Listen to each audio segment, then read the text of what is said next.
Nah, ini yang kemarin kita diskusikan minggu yang lalu ya. Ya, ini minggu yang lalu kita terakhir kita membahas ini bahwa sebetulnya sebelum Anda melakukan penilaian itu Anda harus mempunyai bayangan. Bukan mempunyai bayangannya. Anda harus sudah tahu ini nanti properti ini mau dipakai sebagai apa. Highest and basis-nya harus dapat dulu. Ini nilainya yang sama adalah nilai pasar ya. Jadi definisi nilai di sini ada nilai pasar, bukan nilai jual paksa, bukan nilai asuransi, bukan kok juga nilai apa misalkan untuk kepentingan ganti rugi itu, atau juga bukan scrap value. Scrap value itu adalah bongkaran, bukan juga nilai bongkaran, tapi nilai pasar. Nilai pasar ini dipakai untuk kepentingan jual beli, untuk kepentingan utang piutang, untuk kepentingan pembuatan neraca pada laporan keuangan. Misalkan Anda nanti kerja di JKN gitu, maka Anda akan disuruh menilai BMN, barang milik negara. Laptop, rumah dinas, kantor, kendaraan dinas, motor, mobil, dan segala macam. Itu termasuk mesin ketik, kalau masih ada. Mesin ketik, komputer, dan seterusnya itu dinilai. Itu nanti dipakai sebagai basis untuk nulis berapakah jumlah kekayaan negara yang ada di dalam neraca LKPP, laporan keuangan pemerintah pusat LKPP. Itu kan ada kolom neraca itu ada aktiva tetap, terus ada aktiva yang sifatnya lancar gitu-gitu kan, dijumlahkan total aktiva itu kan nanti kekayaan total aset ya, kan kekayaan negara di situ. Nah itu nanti semuanya basisnya ada nilai pasar. Di DJP juga Anda disuruh untuk nilai pasar, nilai pasar kan untuk penilaian kebun gitu ya, perkebunan atau penilaian misalkan apa hutan tanaman industri itu ya itu basisnya nilai pasar. Atau untuk nilai saham barangkali itu juga basisnya nilai pasar. Karena yang dinilai adalah kewajaran transaksi. Kewajaran transaksi.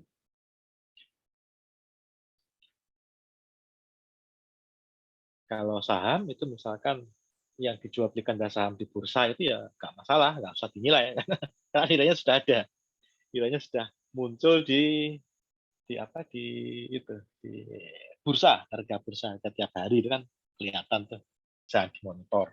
Tapi kalau perusahaan tertutup, bagaimana caranya kan tidak ada di bursa, tidak ada di bursa, jadi ya harus dinilai supaya kita tahu nilai pasarnya. Properti juga begitu ya, seperti Anda itu kan disuruh nilai misalkan rumah dinas itu, rumah dinas, ya Anda harus tahu ini nanti rumah dinas itu kalau dijual itu lakunya berapa. Nilai pasar. Nilai pasar. Basis atau asumsi utama nilai pasar itu adalah bahwa nilai dari properti itu, aset itu dipakai untuk sesuatu hal sedemikian rupa hingga nanti menghasilkan duit yang paling banyak. Nah, itu yang namanya adalah highest and basis. Dipakai untuk suatu kegiatan yang mana, wah yang mana? Kok jadi susah gini bahasanya. Dipakai untuk hal yang bisa menghasilkan duit yang paling banyak. Nah, itu tujuan dari highest and basis. Makanya kan penggunaannya harus dioptimalkan. Ya ini kenapa harus dioptimalkan? Ya karena manusia itu adalah makhluk yang rasional. Kalau dia punya aset, ya asetnya itu akan dia manfaatkan semaksimal mungkin. Asumsinya adalah utility maximization. Itu asumsinya. Manusia adalah makhluk yang rasional, sehingga dia kalau punya barang itu akan dimaksimalkan. Dia tuh hanya akan berbuat sesuatu kalau sesuatu tuh ada untungnya buat dia. Kalau tidak beruntung ya tidak membawa untung atau tidak membawa manfaat buat dia, dia tidak melakukan itu. Makanya basisnya adalah utility maximization. Karena makhluk hidup itu adalah manusia, basisnya adalah asumsinya adalah manusia itu makhluk yang rasional. Ekonomi itu seperti itu. Di dalam konteks properti itu termanifestasi di dalam highest and basis. Ya, itu. Untuk bisa menganalisis highest and basis juga ada 4 ya, 4 kriteria yang ada di layar depan Anda itu. 4 kriteria ini bisa Anda peroleh bahan-bahannya dari analisis pasar. Kalau Anda tidak melakukan analisis pasar, ya Anda tidak akan dapat bahan untuk melakukan 4 analisis ini. Gitu. Ya, legal dan fisik. Ya, ini kan Anda tahu ketika Anda melakukan productivity analysis. Kalau Anda tidak melakukan productivity analysis, ya Anda tidak bisa menganalisis yang legal dan fisik ini. Dapat bahan dari mana? Ya pastilah dari ini yang nomor satu ini. Step one. What attributes does the subject property offer the market? Dari sini kan kita kemarin belajar, oh ada lokasi, oh ada fisiknya bagaimana, oh ada apa namanya legalnya bagaimana. Nah ini kan langsung kedua ini. Nah, financially visible. Nah, kalau ini jelas ini tanpa Anda bisa mengenali supply demand, maka Anda tidak akan bisa melakukan apa yang namanya analisis yang ketiga ini, apakah dia financially visible. Ya nggak bisa dong, Anda tidak tahu kok. Tidak tahu nanti properti ini yang beli siapa. Ya kalau nggak tahu yang beli kok sudah mau mengestimasi cash flow ya.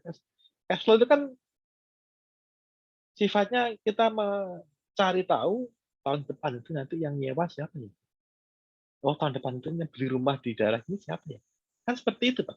Kan kalau kalau kita pengen tahu yang nyewa siapa, kan berarti kita mesti tahu kan, mengidentifikasi who is the most likely user. Nah, yang nomor dua ini kan, who, who is the most likely user. Ini siapa yang mau beli? Demandnya datangnya dari mana? Demandnya datangnya dari mana? Gitu. Jadi kita mulai membicarakan konsep needs, konsep wants, konsep purchasing power. Nah, purchasing power ini yang penting ya. Ini yang penting. Ini kan langsung larinya ke financially visible. Nah, tanpa Anda melihat needs, want, purchasing power, dari mana Anda melakukan estimasi proyeksi cash flow? Ya nggak tahu kan? Gitu. Kemudian nanti Anda juga harus membuat itu tuh proyeksi atas atas occupancy rate. Nah, bagaimana Anda tahu occupancy rate kalau Anda tidak melakukan analisis capture rate? Nah, yang terakhir ini, yang tahap ke-6 ini. Tidak melakukan analisis pangsa pasar. Analisis pangsa pasar, taunya dapat banyak dari mana? Productivity analysis. Balik lagi ke yang satu. Dari mana Anda tidak tahu? Dari mana Anda bisa mengestimasi apa namanya occupancy occupancy rate kalau Anda tidak tahu capture rate? Bagaimana Anda bisa menghitung capture kalau Anda tidak melakukan productivity analysis? Nah itu loh Pak. Jadi mulai di situ. Makanya sebelum Anda bisa menghasilkan apa yang namanya nilai pasar, ya Anda harus tahu dulu itu dipakai sebagai apa toh. Kalau ternyata Anda tidak tahu, terus Anda bisa punya nilai pasar, nah saya mesti tanya nih, kok caranya gimana Anda bisa tahu nilai pasar kalau Anda tidak tahu HBU? Gitu. Padahal ini hanya bisa dilakukan kalau Anda tahu HBU. Gitu. Berarti kalau Anda bisa punya nilai pasar, Anda bisa membuat laporan penilaian, tapi tidak tahu HBU. Nah, saya harus tanya-tanya nih, waduh ini di magic dari mana nih angkanya?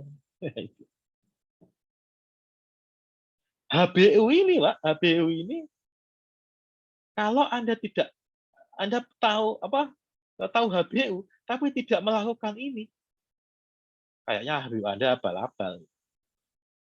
Loh, bagaimana Anda bisa melakukan analisis fisik dan legal kalau Anda tidak melakukan productivity analysis? Bagaimana Anda bisa melakukan proyeksi atas laporan keuangan? Anda bisa membuat DCF, tapi Anda tidak tahu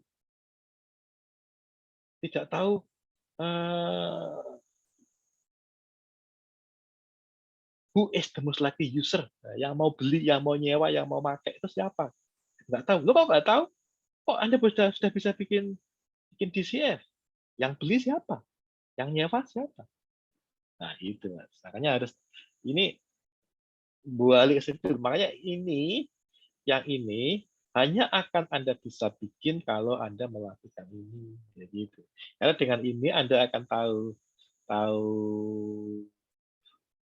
apa namanya supply demand, Anda tahu atribut yang dicari, Anda tahu most likely user, pangsa pasarnya Anda tahu, Anda kemudian bisa mengestimasi occupancy rate, hasilnya masuk jadi, oh ternyata dia cocok untuk dibuat kantor.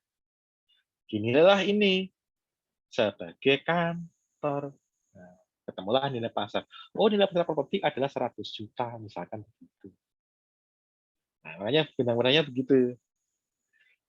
Ini harus saya tekankan sekali lagi ya, karena biasanya kalau ada lihat laporan-laporan penilaian yang dibuat oleh misalkan kakak kelas itu, kakak tingkat itu cutting, kakak tingkat, oh cutting sih, kakak tingkat itu, maka Anda akan lihat bahwa analisis HBU itu dibuat sambil lalu saja. Oh sudah ada KLB, oh sudah ada segala macam lah, oh berarti cocok, oh legalnya cocok, oh fisiknya cocok, oh financialnya cocok. Bagaimana cara Anda melakukan eh, analisis finansial? Bagaimana cara Anda melakukan itu? Nah itu kan, makanya ini harus jadi pertimbangan, Pak. Saran saya adalah biasanya sih yang dilakukan itu copas-copas biasanya. Coba deh Anda lihat deh laporan penilaian dibuat oleh kakak tingkat Anda. Coba deh lihat uraian HBU-nya seperti apa, uraian APP-nya seperti apa. Lihat aja nanti kan, Anda akan tahu bahwa oh sekedar copas-copas. Nah itu yang saya pikir Anda harus harus mungkin mulai sekarang ya, mungkin mulai sekarang Anda harus hati-hati bahwa itu tidak sekedar copas-copas. Bahwa nih, lo kan saya bisa pakai KKP Pak untuk dapat nilai. Ya, ya Anda bisa pakai KKP dapatnya tanpa mengetahui dua ini. Tapi nanti hasilnya adalah itu bukan nilai itu hasilnya. Itu adalah angka dari aplikasi yang entah apa namanya saya nggak tahu. Saya nggak tahu. Apalagi kalau Anda itu diklaim sebagai nilai pasar, berarti saya bisa mengklaim buat apa Anda kerja di sini, Pak? Buat apa saya punya penilai, punya anak lulusan D3 penilai kerja di sini menjadi penilai petugas apa pejabat fungsional penilai. Ya buat apa? Oh, saya pakai KKP aja bisa. Saya kerjain aja sendiri. Saya nggak butuh penilai. Ya itulah. Makanya ini jangan sampai terjadi demikian. Makanya saya berkali-kali menekankan bahwa ini loh nilai ini bukan ujuk-ujuk. Ini bukan ujuk-ujuk, bukan hasil dari KKP, bukan hasil dari apa template Excel, bukan hasil dari software gitu ya. Tapi ini merupakan proses perenungan. Wah, ya, proses perenungan. Proses kontemplasi, proses semedi. Semedi sehingga Anda memperoleh dua pusaka berupa APP dan HBU. Kalau Anda sudah punya dua pusaka APP dan HBU, maka Anda akan dapat memenangkan yang namanya nilai properti. Itu loh, Pak. Nah, ini nanti hari ini kita akan melihat analisis finansial aja. Kalau analisis fisik sama legal yang dua ini tidak akan saya bahas hari ini karena sudah kita bahas pada ketika kita membahas ini kan. Nah, ini. Jadi saya tidak akan ulangi lagi. Fisiknya bagaimana, legalnya bagaimana sudah kita bahas di sini. Kita nanti akan melihat financially visible. Kita akan melihat Excel-nya seperti apa. Excel-nya seperti apa. Nah, ini adalah skenario-nya, Pak. Skenario yang nanti akan kita pakai di dalam analisis Excel itu. Ini saya ambil dari buku yang saya kerjakan ulang. Mengapa saya kerjakan ulang? Karena kalau saya pakai PowerPoint ini membingungkan. Kalau saya pakai ini saya coba ini ya seperti yang ada di layar Anda ini membingungkan karena ada beberapa detail yang tidak ditulis oleh planning. Nah, detail itu yang apa ya, makanya saya kerjakan ulang. Saya kerjakan. Itu yang nanti ya akan saya bahas. Oh, oke.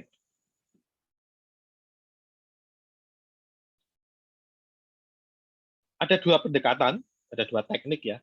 Yang pertama adalah teknik yang basisnya adalah sales comparison, ini perbandingan.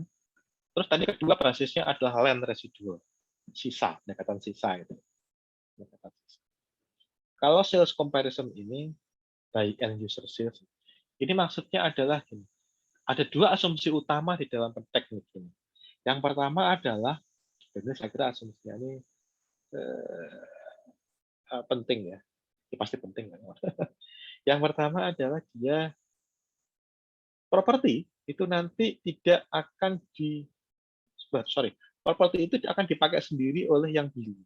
Ya kalau kita membuat ruko gitu, maka ruko kita itu akan dibeli orang untuk di situ dibikin Indomaret.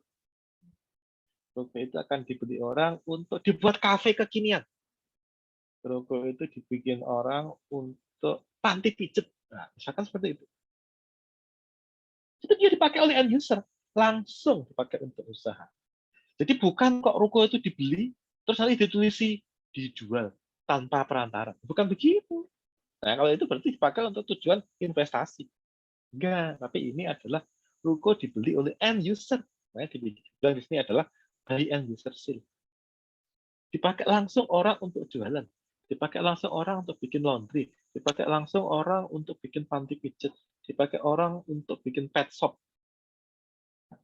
Dipakai, dipakai, dipakai. Bukan untuk dijual lagi, bukan. Dibeli terus habis itu ditulis dijual, hubungi nomor telepon sekian. Nah, enggak seperti itu. Enggak, makanya dia dipakai oleh end user. Itu asumsi pertama. Asumsi kedua, dan ini yang asumsi kedua ini yang nanti akan kelihatan di hitung-hitungan nanti.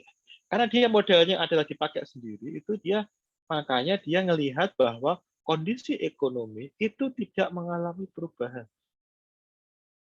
Kalau tahun ini laku, ya tahun depan juga bakal laku. Kalau tahun ini aku pencuri 100%, tahun depan aku pencuri juga 100%. Nah, itu ya. Sama terus, tidak ada perubahan. Konstan. Sama sekali tidak ada perubahan. Baik. Sebaliknya kalau untuk yang satunya land residual, ini beda. Kalau land residual itu, dia basisnya adalah konsep bahwa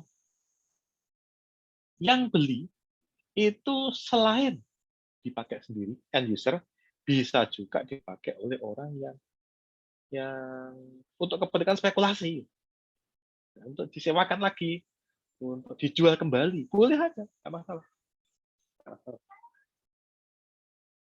Itu yang apa ya, yang pendekatan kedua, land residual method. Land residual method. Asumsi kedua, kalau tadi kan konstan tuh, kalau yang land residual method ini dia tidak konstan, sebaliknya. Income mengalami perubahan, biaya mengalami perubahan, occupancy rate terus naik, turun, naik, turun, naik, turun. Terus bergerak sesuai dengan siklus. Makanya dia yang dihitung adalah residu, sisa. Income dia punya berapa, ongkos dia ada berapa, sisanya berapa. Nah, sisa itu yang menjadi fokus kita ya sisa. Makanya diberikan metode residual, metode sisa. Ya, karena yang dilihat adalah sisanya.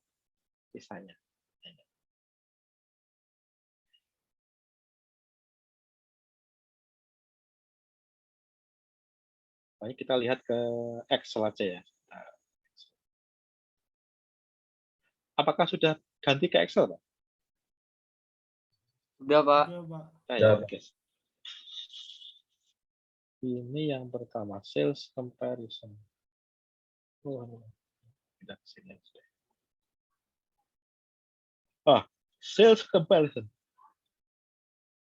Ini skenario-nya adalah yang ini. Ini sih. Bahwa kita mempunyai sebidang tanah kosong. Ada tiga, dari sisi fisik sama legal, kita ketemu tiga calon penggunaan. Sebagai apartemen, sebagai shopping, sebagai multi-tenant. Kalau kita ngelihat sebagai apartemen, ya ini sudah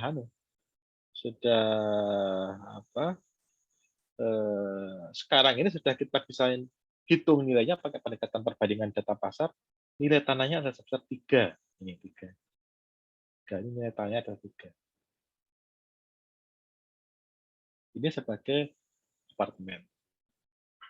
Kalau alternatif kedua, di atas tanah itu kita bisa pula bangun retail. Nah, kalau retail ini dia perlu waktu 3 tahun. 3 tahun untuk dia mulai dapat uang.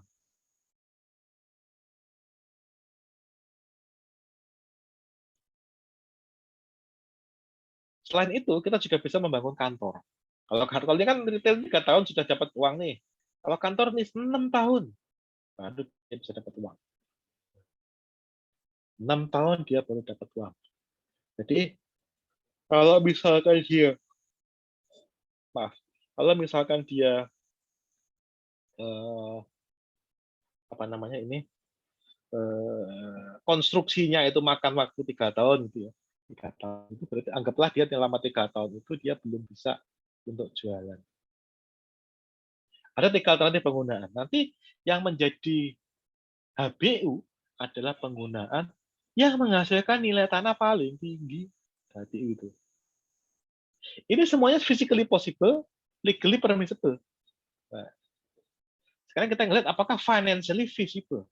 Tapi yang terakhir, maximum productivity, berarti kita akan melihat mana itu yang nilainya paling tinggi. Nah, ini artinya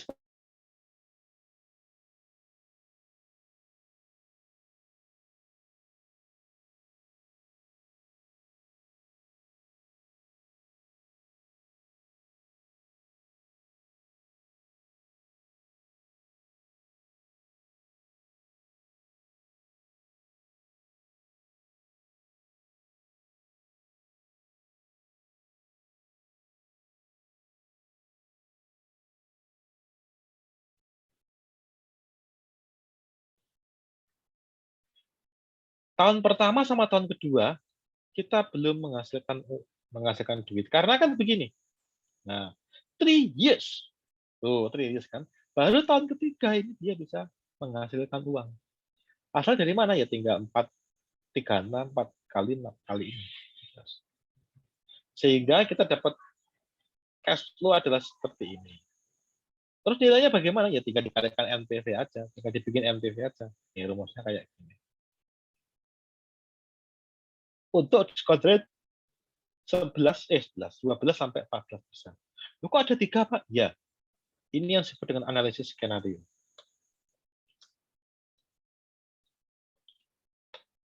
Berarti dia bikin 3 skenario. Ada skenario optimis, ada skenario most likely, dan pesimis. Coba-coba ya kalau membaca kata ML jangan mikirnya jangan aneh-aneh ya. ML itu singkatan dari most likely, bukan yang aneh-aneh ya. Oh, tapi saya ngeliat muka-muka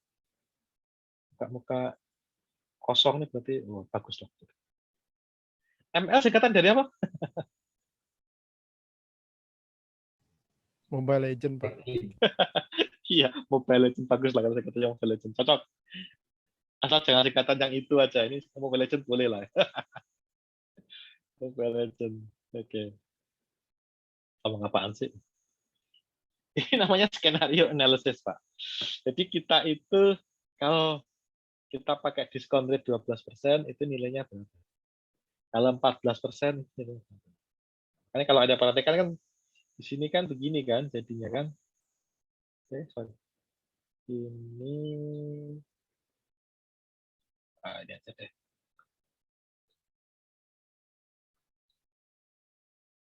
Kombinasi. Oh, ini kombinasi.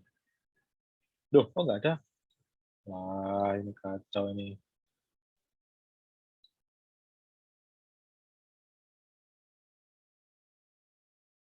Ini kemana sih? Kok nggak muncul nih?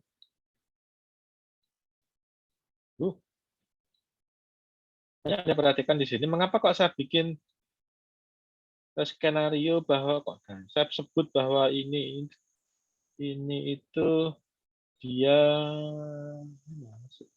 aku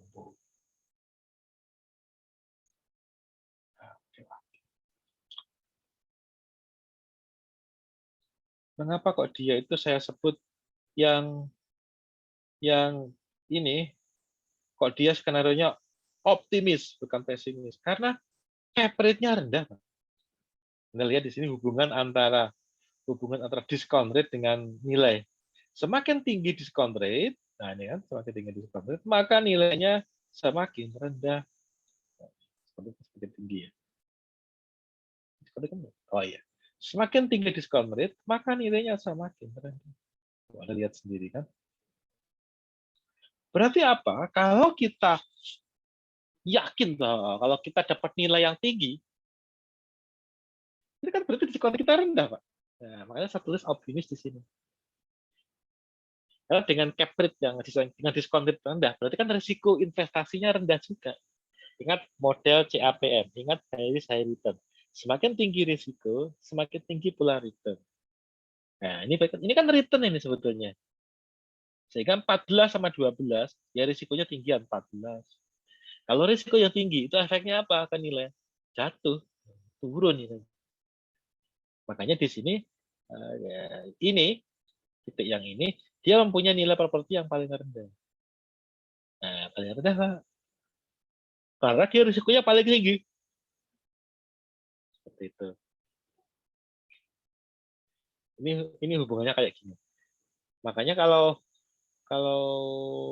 nanti Anda dapat return yang tinggi, itu Anda berarti investasi Anda itu risikonya besar. Ya, risikonya besar. Inilah yang membuat suku bunga tabungan itu paling kecil dibandingkan dengan misalnya reksadana. Reksadana Anda bisa dapat 8%, 9%, 10% setahun. Tapi tabungan 1% aja nggak nyampe setahun. Tapi reksadana bisa buntung. Ini zaman COVID kayak gini, reksadana jatuh semuanya ini. Ceritanya minus semua setahun terakhir tuh turun semuanya itu. Zamannya COVID ini. Kita saja jelek lah pokoknya. Tapi kalau tabungan kan enggak. Positif terus ya. Walaupun sebenarnya dimakan inflasi juga.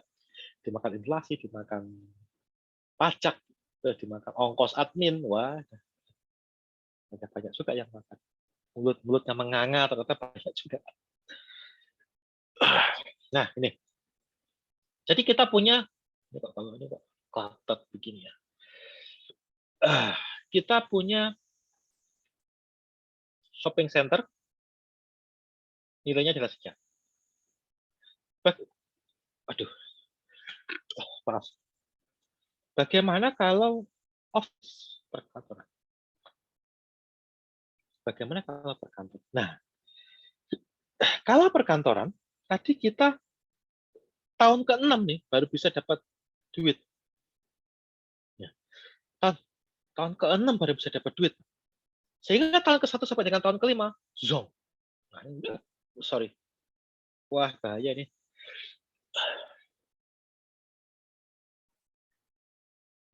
Tahun 1 sampai dengan tahun ke-5 dia zong. Nol. Baru tahun ke-6 dia bisa menghasilkan uang. Berapa? 3,4. Ya 3,5. Asalnya dari mana? 8 kali 400. Nah, ini. Anda perhatikan bahwa di sini dia cuma dapat angka 7, di sini dia angkanya 8. Tapi di sini tahun ketiga dia sudah dapat duit, ini harus nunggu tahun ke-6 baru dia dapat duit. Tapi, nah coba Anda lihat nilai hasil dari NPV. Ini loh, Pak. Ketinggian. Hasil dari NPV lebih tinggi, Pak. Dengan demikian, yang menjadi HBU berarti apa dong? Apa yang jadi HBU? Shopping center, Pak. Kenapa kok shopping center? Sorry. Ya, benar shopping center karena dia angkanya lebih tinggi. Nah, kalau ini dia office kayak gini, shopping dia seperti ini. Berarti apa? Berarti properti sudah bisa kita pergunakan secara optimal. Ya, secara optimal. Secara kalau saya bikin grafik ini gimana bentuknya ya? Nah, dia. Karena posisi shopping dia di atas kantor, Berarti berarti nilai shopping di atas nilai kantor. Alhasil, alhasil, hasil yang menjadi highest and best use adalah shopping center. Makanya nanti kalau Anda melakukan penilaian properti, Anda harus nilai tanah kosong itu dengan bayangan. Oh, kalau ini nanti 3 tahun lagi akan jadi ruko. Misalkan begitu misalnya. Bukan kok, oh 5 tahun lagi nanti dia sebagai kantor. Bukan begitu, Pak. Tapi, oh 3 tahun lagi dia akan menjadi ruko. Bukan kok, oh 3 tahun lagi masih tanah kosong. Enggak juga. Enggak, kalau tanah kosong cuma 3 tadi. Nah, inilah yang saya bilang apa? Saya bilang ketika Anda melakukan penilaian, kan ini site looking for use ya. Tanah kosong mau dipakai sebagai apa itu? Yang paling tinggi nilainya apa? Shopping. Ya berarti nanti ketika Anda membuat laporan penilaian, yang ada di dalam kepala Anda itu adalah shopping center, shopping center, shopping center, ruko, ruko, shopping center, ruko. Gitu, Mas. Kenapa? Highest and best use-nya adalah sebagai shopping center.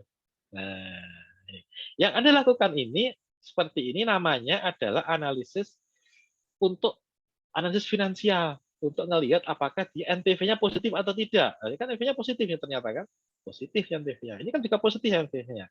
Nah, ketika kita membandingkan antara shopping dengan office, kita sudah melakukan analisis yang terakhir, melihat yang mempunyai produktivitas maksimum itu yang mana, shopping atau kantor. Ternyata ketemulah, oh shopping ternyata.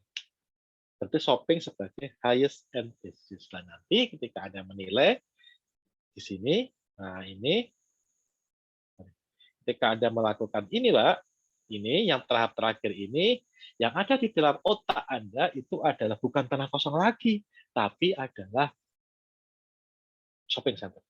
Kapan? 3 tahun lagi dia menghasilkan duit. Nah, itu. Apa use-nya? Shopping. Kapan? 3 tahun lagi dia menghasilkan duit. Nah, itu. Jadi Anda sudah dapat dua mindset itu ketika Anda membuat ngetik laporan penilaian. Mindset-nya itu sudah di kepala Anda. Jangan kok masih bingung-bingung, bikin sebagai apa? Oh, ini kayaknya nanti kantor deh. Loh, nggak usah. Kalau sudah tahu HBU-nya paling tinggi, sorry, sudah tahu HBU-nya adalah sebagai kok sebagai shopping kok masih mikir kantor lagi, ngapain? Gitu. Nah, itu. Makanya saya bilang apa tadi, kalau Anda tidak melakukan ini, ya ini Anda tidak akan dapat. Karena ketika Anda membuat ini, pikiran Anda itu sudah langsung fokus gitu ya, langsung fokus straight. Wow, ini shopping center. Itu langsung di dalam ketika Anda menghadapi, ketika Anda ke lapangan, melihat properti, itu yang ada di dalam kepala Anda itu sudah, oh ini jadi ruko ini. Nah gitu loh, Pak. Oh jadi, iya ini ruko, pas nih ruko nih, ya gitu. Nah, ketika ada laporan penilaian, oh ini ruko, shopping center, mall. Nah, gitu, Pak. Enggak kok, ini kantor apa hotel ya? Apa jangan-jangan ruko nih? Enggak, kayaknya masih kantor deh. Hotel kayaknya lebih pas. Bukan begitu, Pak, tapi sudah mengerucut ke satu penggunaan. Makanya Anda tidak akan bisa melakukan penilaian kalau Anda tidak punya HBU. Anda tidak bisa bikin HBU kalau Anda tidak melakukan analisis pasar properti. Nah, itu benang merahnya begitu, Pak. Nah, begitu. Nah, kembali ke sini, dari sini kita tahu bahwa dari 3 macam alternatif penggunaan, apakah itu apartemen, kantor, atau shopping, yang paling pas adalah shopping. Mengapa? NPV-nya lebih tinggi. Nah, itu. Baik dibandingkan dengan apartemen maupun kantor. Apartemen dia cuma $3. Kantor dia $4. Shopping dia bisa $5. Gitu. Ya, berarti paling pas adalah shopping. Jadi ini properti itu saya nilai sebagai shopping nih. Bukan kok sebagai tanah kosong, bukan kok sebagai kantor, bukan kok sebagai apartemen. Shopping. Nah, gitu. Inilah yang dimaksud dengan sales comparison method untuk menghitung apakah financially feasible sekaligus melihat apakah dia mencapai maximum productivity atau belum. Ada pertanyaan? Ini modelnya sederhana.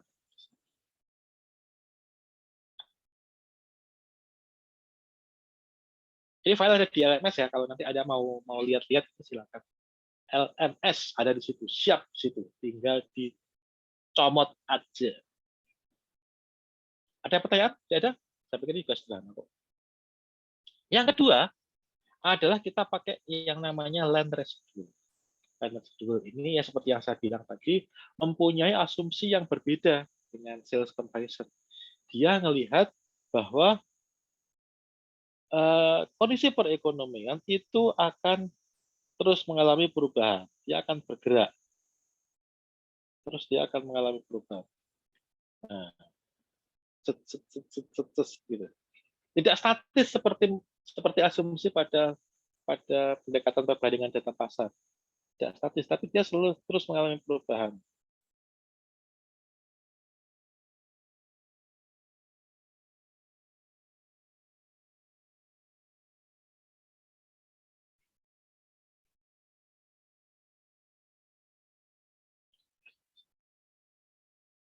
Makanya di sini Anda juga harus memperhatikan apa aja sih yang harus kita lihat itu. Nah, ini adalah berbagai macam asumsi atau berbagai macam informasi yang saya pakai untuk membuat cash flow ini, model cash flow. Ya, coba Anda perhatikan ini ya. Di sini apa nih? Tentang occupancy rate misalkan. Kalau ini kan saya ngelihatnya tidak ada, ya ini asumsi saya laku semuanya aja gitu. Tahun ketiga langsung laku jebret semuanya. Full keisi semuanya. Kalau ini kan saya enggak. Nah, ini kesini. Terus dapat dari mana angkanya ini? Dapat dari mana angka ini, Mas? Analisis pasar ya, Pak. Lebih khusus lagi yang mana? Which part?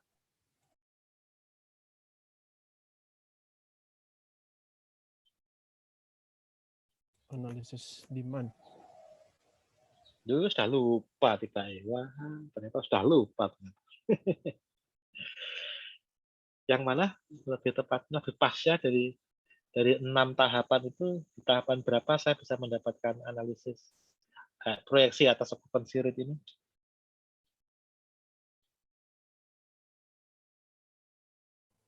Analisis supply mungkin, Pak. Oke, ada yang ngomong demand, ada yang ngomong supply. Kalau demand, kita dapatnya yang kita lakukan apa ketika kita menganalisis demand? Biasanya kita ngumpulin apa kalau menganalisis demand? Apa yang kita cari?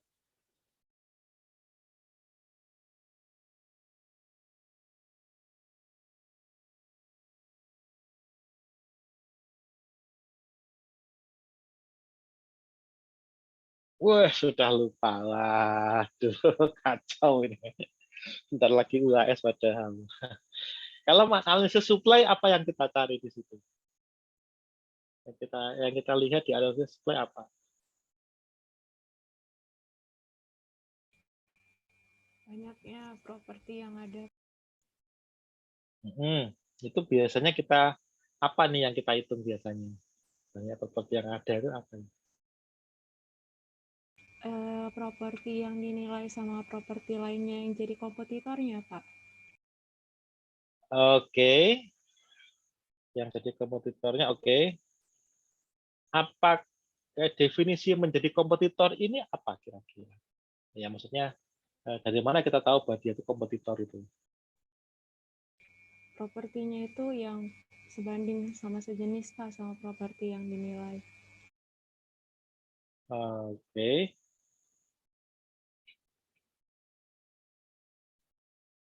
Ya, terus supaya kita tahu, oh di sini saingannya kuat atau saingannya nggak kuat, itu apa yang kita lakukan? Apa yang kita lakukan? Step yang kelima ya, Pak, yang market condition. Step yang kelima itu apaan sih? Itu apa yang kita lakukan di situ? Oh, ini supply-nya kuat, ini nggak kuat. Belum sampai kelima, sebelum kita masuk ke market cycle, kita ngelihat siklus pasar. Sorry, sebelum kita sampai ke siklus pasar, apa yang itu dalam hal supply.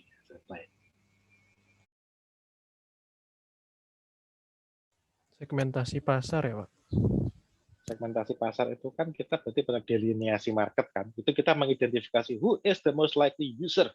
Nah, yang di sini nih, yang di sini. Nah, ini kan delineasi di sini. Ini kita mencoba mengidentifikasi segmen mana yang akan cocok dengan properti yang kita nilai ini dari sini. Segmen mana yang paling cocok? Nah, dari sini dari segmen ini kan kita sebetulnya melihat kepada itu kan, contohnya Rayleigh Law. Dari Rayleigh Law itu kita misalkan tahu bahwa oh segmen kita itu 3 kilometer loh dari properti yang sedang kita nilai. Kalau kita sedang menilai misalnya rumah tinggal gitu, berarti kita ngelihat oh 3 kilometer dari rumah tinggal. Kita cari tuh klaster-klaster yang ada dalam radius 3 kilometer dari tempat kita nilai yang kita nilai itu. Kita catat di situ ada nggak orang ada atau tidak dalam radius 3 kilometer itu yang mau beli rumah yang sedang kita nilai. Berarti kita mengidentifikasi demand. Nanti kalau kita mengidentifikasi demand itu ada berapa faktor yang harus kita cari.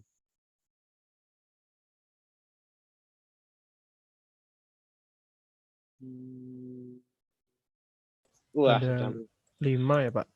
apa itu Mas? Apa Mas? Pertambahan penduduk, pertambahan pekerja, redevelopment growth, relocation growth, sama perubahan selera pasar. Ribet banget, Pak. Demand itu komponennya apa aja sih? Demand? Ya, itu kan yang disampaikan si Made tadi kan identifikasi. Maksudnya gini, dia tuh kalau saya sakit flu gitu, kan gejalanya meriang, panas, pegel-pegel, terus hidung meler, hidung tersumbat, badan kepala pusing gitu-gitu kan. Yang disampaikan oleh Made tadi itu adalah panas, meriang, hidung tersumbat, kepala pusing. Belum ke pileknya, belum ke flu-nya. Nah, kalau flu-nya itu apa? Dalam analisis demand. Flu-nya itu apa? Flu. Core of the core-nya apa yang kita lihat untuk analisis demand? Needs, wants, purchasing power-nya. Nah, itu benar si Angela itu. Benar si Angela itu. Dalam radius 3 kilometer, kira-kira ada nggak sih orang yang punya duit untuk beli rumah yang kita nilai? Ada nggak sih berapa orang yang minat membeli rumah yang kita nilai? Berapa orang yang butuh rumah hunian? Nah, itu. Itu tidak semuanya kita hitung, Pak, tapi kita cukup menghitung yang ada dalam radius 3 kilometer aja, sesuai dengan Rayleigh Law. Sesuai dengan hitung-hitungan di Rayleigh Law. 3 kilometer aja deh. 3 kilometer itu adalah segmen. Nanti kita bisa mengukur seberapa kuat segmen pasar kita. Seberapa kuat segmen pasar kita. Berarti kan apa? Needs, want, purchasing power. Gitu, Bos. Yang suka dengan selera, yang suka dengan cat warna rumah yang kita nilai itu ada nggak? Oh, sukanya di sini adalah warna yang pastel. Oh, ya kita ganti catnya yang pastel. Kan gitu, Pak. Supaya laku gitu, supaya laku. Kita ganti aja warna pastel. Oh, di sini sukanya rumah tingkat kok. Waduh, rumah tingkat. Gimana nih? Kita renov aja. Berarti apa? Capital expenditure. Di tingkat ya dijual lantai. Supaya apa? Cepat laku. Nah, ini kan masuk ke dalam warna merah, biaya kan, masuk dalam cost. Nah, tinggal dihitung aja nanti apakah cost-nya itu visible apa enggak. Jangan-jangan enggak visible cost-nya. Gitu. Kalau cost-nya enggak visible kan dihitung NTV kan jadi negatif kan. Nah, itu berarti udah kemahalan itu. Nah, itu seperti itu namanya apa namanya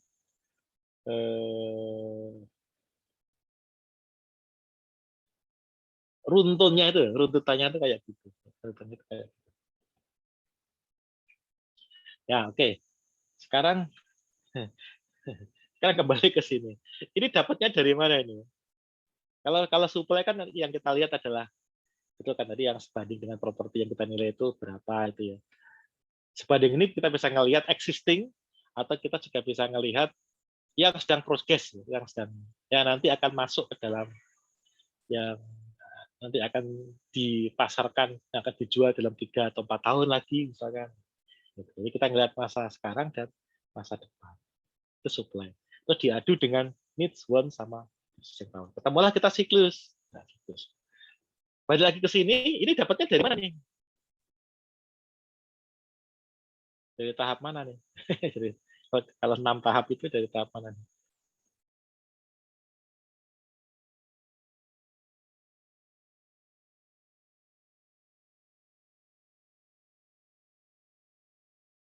Krik, krik, krik, krik, krik. Alah, nanti dilihat lagi lah. Wah, ini maksud saya harus ngulangi dari awal lagi. Kayaknya Anda belum baca. Udah bikin mainnya belum sih? Karena sudah bikin loh mainnya, kok lupa ya gimana sih? Aja nih. Padahal mainnya sudah bikin tuh mainnya. Oh, di LMS sudah ada yang ngumpulin. Saya kan sudah bikin. Tapi kok krik, krik, krik. Waduh.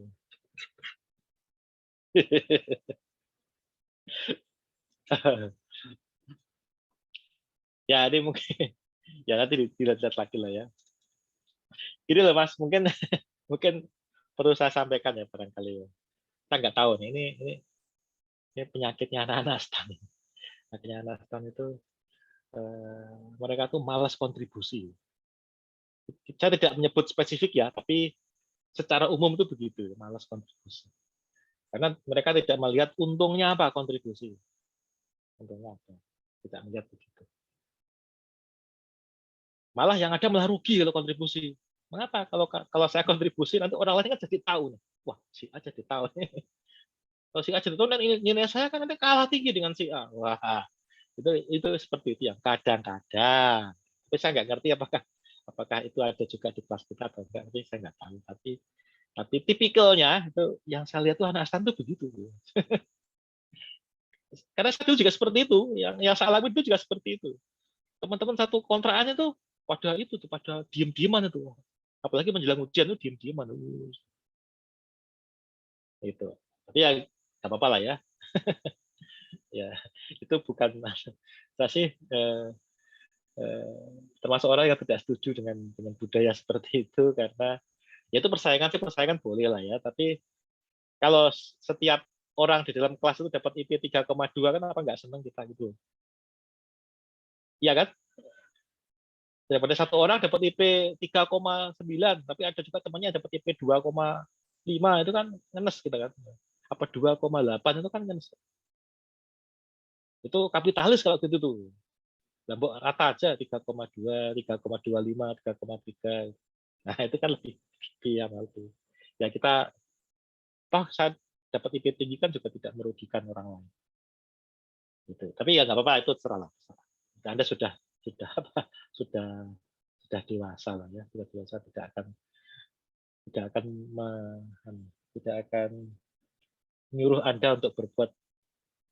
I'm not going to tell you what to do gitu maksudnya.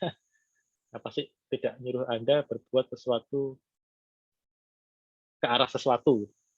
Susah ngomongnya. Ya itulah pokoknya. Tahu kan maksudnya. Ya silakan aja udah dewasa udah bisa nimba-nimba. Kalau saya sih lebih senang semakin banyak kontribusi ya semakin enak buat saya gitu. Karena itu sebenarnya untuk kepentingan saya sendiri. Karena ketika saya ngomong gitu ya, saya jadi berlatih. Saya ngapalin itu habis ujian selesai Pak, lupa itu karena tertutup oleh hafalan yang lain. Tapi ketika saya baca terus saya lakukan, nah itu walaupun saya nggak hafal per kalimat, tapi saya jadi ngerti. Dengan ngerti itu maka saya bisa nulis sesuai dengan kalimat yang saya inginkan, bisa saya olah sesuai dengan kemauan saya. Tapi ya mau aja itu masing-masing orang punya sendiri-sendiri. Oke lah ya, kita kembali ke sini ya. Ini nanti asalnya dari mana? Benar nanti disebutkan bahwa ini itu asalnya dari analisis pasar Pak. Ya, tapi which part? Pertanyaan berikutnya kan begitu. Nanti saya pikir Anda bisa buka-buka lagi materi-materi sebelumnya, bukunya Fanning dilihat-lihat lagi, Excel yang saya taruh di LMS dibuka-buka lagi, itu silakan nanti dilihat. Misalnya dari mana. Nah ini dari sini kita kelihatan bahwa loh tahun 1, 2, 3 ini loh kok 0% kenapa? Loh ya tadi kan dibilang kita itu dapat income itu baru pada tahun ketiga. Tahun keempat kita tuh baru dapat duit. Nah di sini nih. Mana tadinya? Di sini udah nggak ada ya. Baru pada tahun keempat kita dapat duit. Nah ini. Sebelumnya itu masih belum ada duit kita. 3 years itu belum ada duit kita. Di tahun keempat kita baru dapat duit. Nah, di tahun keempat ini berapa nih kupujiritnya? Kita perkirakan 80%. Asalnya dari mana? Analisis pasar. Yang mana? Lihat lagi pelajaran-pelajaran yang minggu-minggu lalu. Lihat lagi di bagian mana yang kita bisa melakukan estimasi atas occupancy rate. Terus asalnya dari mana? Nah, itu. Kita lihat yang di sini kan. Di sini 85%. Terus tahun kelima baru naik menjadi 90%. Nah, ini bedanya dengan di sini. Kalau sales comparison, ini langsung jebret, laku semuanya dia. Nggak urus, laku semuanya dia. Ceger. Nah, ini laku semuanya dia. Kalau ini enggak, Pak. Nah, dia pelan-pelan. Bahkan sampai tahun ke-8 pun, ini nggak nyampe ke-8, tahun ke-5 sih ya ini. Ini ke-8 karena saya ngitung ini. Bahkan sampai tahun ke-5 pun, itu dia tidak nyampe 100%, Pak. 95%. Gitu. Makanya apa? Dia berubah-ubah terus. Nggak bakal nyampe 100%. Kalau ini kan dia langsung konstan. Jegrek. 100%. Ternyata enggak kalau di sini. Enggak. Nah, itu dari satu faktor. Occupancy rate. Kemudian ada lagi biaya. Nah, biaya. Di sini dibilang biaya ada kenaikan loh. Berapa? 3% per tahun. Terus income juga berapa persen? Naiknya 3%. Dari tahun ketiga. Karena kan dia dapat income tahun ketiga, tahun keempat ya. Dia sudah mulai naik tahun keempat. Tahun 1, 2 dia tidak ada kenaikan. Gitu. Sehingga dia ada yang namanya apa? Yang tadi saya bilang berubah itu ya. Ada income dia mengalami perubahan dari tahun ke tahun, dia juga mengalami perubahan dari tahun ke tahun. Gitu. Karena ada naik-naik terus, naik-naik terus juga. Ini juga naik, ini enggak, cuma ini aja yang naik. Cost sama rent yang naik. Ini kemudian saya bawa ke dalam model, model. Karena di tahun 1 sampai 3 belum ada income ya kosong, masih negatif.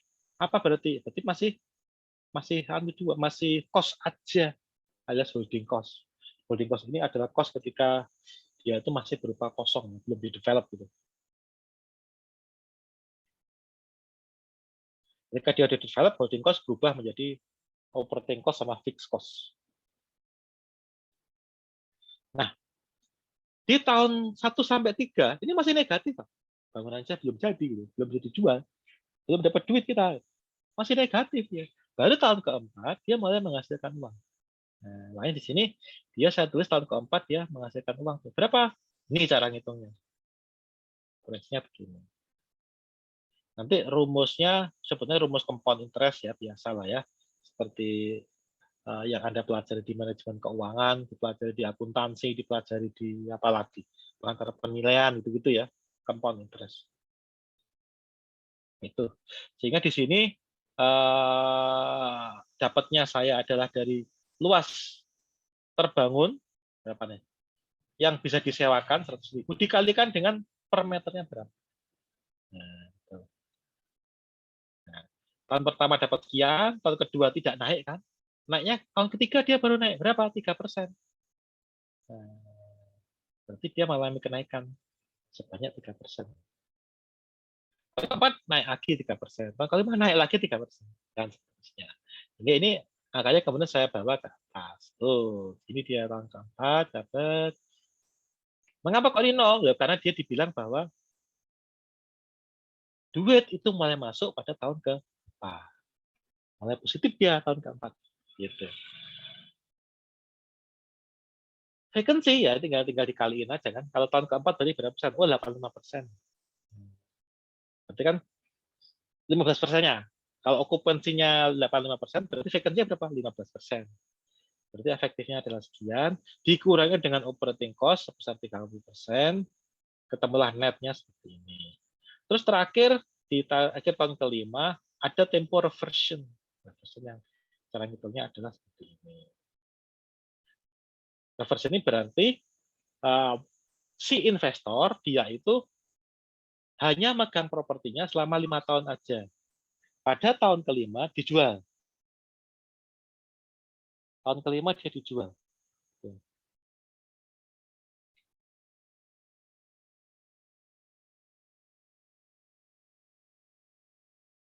Tahun kelima dia dijual. Makanya dia berapa jualnya? Sebesar apa yang disebut dengan ini. Mana tadi? Reversion ini. Masih ingat kan yang kemarin saya jelaskan antara term sama reversion? Masih ingat nggak? Atau sudah lupa? Masih ingat atau sudah lupa? Term and reversion. Masih ingat term and reversion? Nah, mukanya buka kosong, ini kemungkinan lupa. Kemungkinan kita lagi ingat-ingat lagi. Apa Safik? Term and reversion, Safik?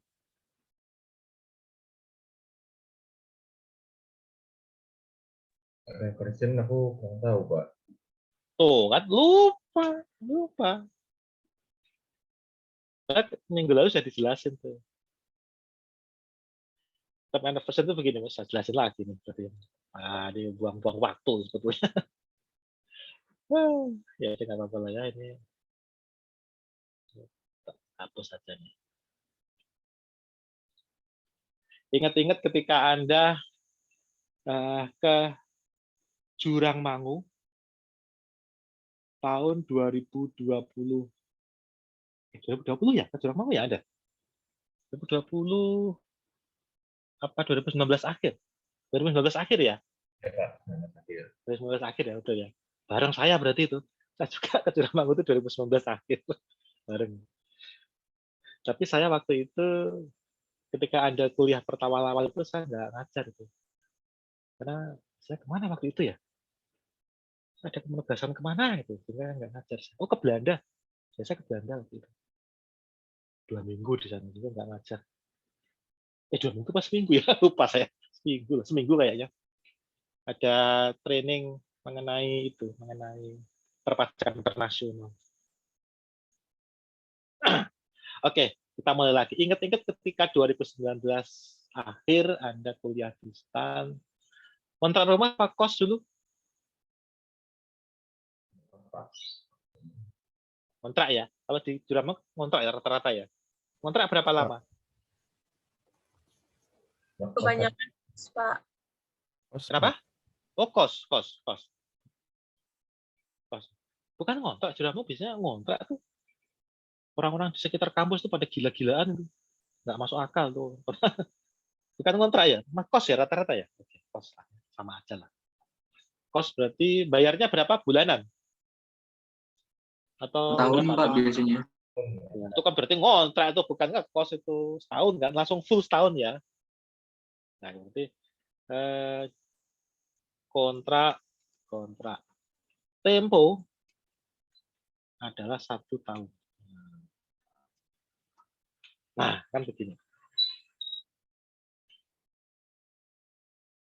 Terus setelah setahun selesai, waktu itu mikirnya gimana? Belum nyampe setahun, Pak. Enggak, ketika ya saya tahu kan cuma 6 bulan kan di kampus kan. Tapi ketika ada tanda tangan kontrak setahun, itu mikirnya gimana mikirnya? Yang ada di kepala Anda apa nggak kepikiran? Sekali lagi Pak, kalau udah setahun. Iya kan, setahun kan ada kemungkinan pindah kan, pindah ke tempat lain kan. Setelah tahun selesai, setelah 1 tahun pindah, Pindah. Mungkin begini ya, mungkin. Dan Pak 1 tahun ke 1 tahun pindah. Ketika Anda pindah atau ya ini ternyata nggak sampai setahun kan, ternyata 6 bulan ya. 6 bulan Anda kan ada pemberitahuan kelasnya harus online gitu, terus ada, waduh gimana nih? Mana ya pulang terus. Kuncinya kan dibalikin kan, yang punya rumah ya. Ada balikin kunci ke yang punya rumah, balikin ke yang punya rumah. Yang punya rumah dapat duit apa enggak? Setelah Anda kabur dari situ. Dapat Pak, udah dibayar di awal. Udah di awal, Pak. Iya, enggak, maksudnya gini, gitu kan setahun kan tadi awal kan, setahun lah ya. Ketika Anda keluar dari situ, yang punya rumah dapat uang apa enggak? Udah nggak lagi, Pak. Bahwa Kemungkinan enggak lagi. Mengapa? Ya yang nyewa aja udah keluar kok. Yang nyewa aja kabur. Yang nyewa keluar. Kunci rumah dikembalikan.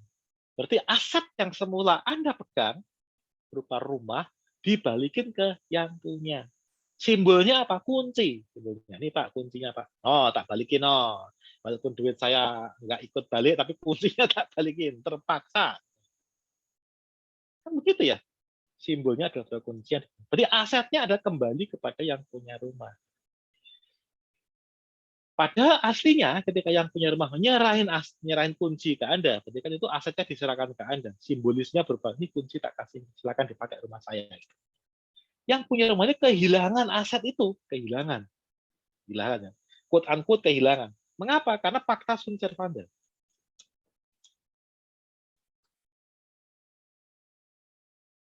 Ketika Anda membuat kontrak dengan yang punya rumah, maka berarti ada peralihan hak untuk menggunakan rumah itu dari yang punya rumah ke Anda.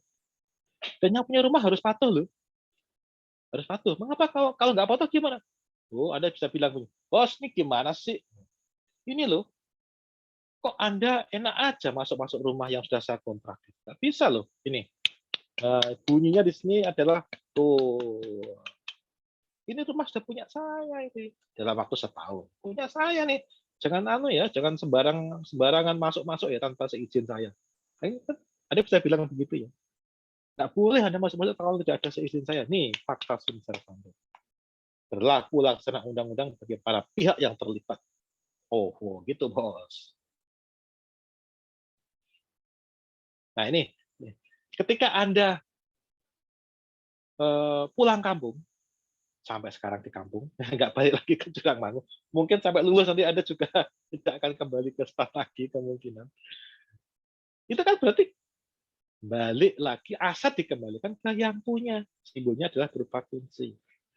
Dari yang tadinya asetnya hilang, quote unquote, sekarang dapat lagi asetnya. Dari rumah yang tadinya tidak bisa dikuasai, sekarang jadi dia berarti keluasa lagi keluar masuk ke rumah itu kan. Kembali asetnya. Reverse. Balik lagi. Bahasa kerennya adalah reverse. Nah, balik lagi. Kalau mobil itu loh, transmisinya R itu kan reverse, mundur. Ketika dia ngontrakin rumah, transmisinya adalah maju. Transmisinya adalah D, drive, maju sana. Ketika reverse, nah dia mundur lagi, balik lagi. Nah, ketika transmisinya R, reverse, itu berarti namanya adalah tempo reverse. Ketika transmisinya adalah D, itu namanya adalah term. Kenapa kok term? Karena term of contract. Nah, term of contract. Periode sewa. Berapa? Setahun. Nah, itu. Maka dalam penilaian itu ada yang disebut dengan term and reversion. Terdiri atas 2 tahapan. Tahap pertama adalah tahap term. Tahap 1 ya, ini tahap 1. Saya bekerja tahap 1 gitu ya. Tahap kedua adalah tahap reversion. Nah, ketika tahap term nilai properti berapa? 100. Ketika tahap reversion nilai properti berapa? 1000. Maka total nilai properti berapa? Ya 1000 ditambah 100. Nah, ini Pak, ini namanya properti. Berarti karena dia sifatnya adalah term, jika nilai properti penjumlahan dari masa term dan masa reversion. Gitu. Gitu, Pak. Aset kembali kepada yang punya rumah. Berupa apa? Berupa rumah. Ya gitu. Terus berupa rumah ini kalau diukur berapa? Bisa diukur. Caranya bagaimana? Ya caranya adalah tempo terakhir dibagi. Tempo terakhir berapa? Misalkan 100 dibagi dengan cap rate-nya berapa? 10% misalkan gitu. Dibagi 10%. Nah, 1000 jadinya. Nah, gitu. Asetnya balik lagi ke yang punya rumah. Kalau diukur itu rumah diuangkan 1000. Asalnya dari mana? Ya, saya kontrak terakhir besar 100 dibagi dengan 10% cap rate. Terminal cap rate bahasa kerennya. Nah, makanya di sini ada yang namanya reversion. Gitu, Bos. Reversion. Ini asumsinya adalah bahwa pada tahun kelima si investor itu sudah tidak mau lagi nerusin usaha shopping center. Dia mau jual aja, rukonya mau dijual aja, dia sudah nggak mau lagi ngurusin ruko. Tahun kelima tak jual, gitu. Kalau tadi kan setelah tempo kontrak selesai dikembalikan. Kalau ini enggak, setelah tempo kontrak selesai dikembalikan ke saya langsung tak jual, nah gitu. Sehingga kalau yang di Anda kontrak itu nilainya adalah unrealized, maksudnya tidak ada duitnya, cuma berupa rumah tapi nggak ada duitnya. Kalau ini ada duitnya, tapi dia nggak punya ruko lagi, dijual rukonya. Gitu lah. Laku berapa? Lakunya adalah sewa terakhir berapa? Coba sewa terakhir. Nah ini sewa terakhir ini. Dibagi dengan cap rate berapa? Terminal cap rate di sini berapa? Terminal cap rate ada 10%. Nah, terus dipotong dengan selling cost 3%. Loh, mengapa kok dipotong selling cost? Loh, dia itu loh jualnya tidak dijual sendiri. Dia minta tolong agent, minta tolong Ray White, minta tolong LJ Hooker, minta tolong rumah apa? Rumah apa sih? Ya, pokoknya ya itu lah, agen-agen penjualan properti itu lah ya. Rumah.com, ada nggak rumah.com? Itu agen penjualan properti itu lah. Tempat Anda kemarin nyari data itu. Nah, itu. Mereka minta ongkos, mereka kan jualin kan, bantu jualin, ya minta ongkos dong. Tidak ada yang gratisan di dunia ini, ya ada. Ya semua adalah minta ongkos. Ongkosnya berapa? 3%. 3% dari harga transaksi. Gitu. Transaksinya berapa? Ya tinggal ini dibagi dengan cap rate, terminal cap rate. Dapatlah angka saya, mana tadi? Nah, dapatlah angka sekian ini, terminal cap rate-nya. Dipotong dengan selling cost 3% dari ini. Ketemulah saya. Nih, terminal value sebesar sekian. Reversion, tempo reversion sebesar 10,4. Nah, tak masukin di sini 10,4. Jadi pada tahun kelima, saya memperoleh uang sewa sekaligus hasil jualan aset sebesar 10,4. Gitu. Gitu, Bos. Ini ketemulah angka di sini. Nah, ini kemudian saya discounting, dapatlah angka ini. Ya, saya discounting. Dapatlah angka ini. Ketika saya discounting, ketemulah angka seret. Nah, ini. Gitu, Pak Bos. Makanya ini disebut dengan pendekatan residual. Mengapa? Karena kita ngelihat sisanya doang. Sisa apa? Sisa income dikurangi dengan biaya. Dan biayanya ini tidak statis, naik terus, naik 3%. Income-nya juga nggak statis, naik terus 3% gitu, Pak. Makanya inilah yang membedakan pendekatan yang basisnya residual dengan pendekatan yang basisnya adalah sales comparison. Kalau sales comparison statis sama semuanya. Kalau residual, enggak. Ada nih kenaikannya. Gitu. Gitu, Bos. Ada yang ditanyakan sampai sini, Pak? Ada yang ditanyakan?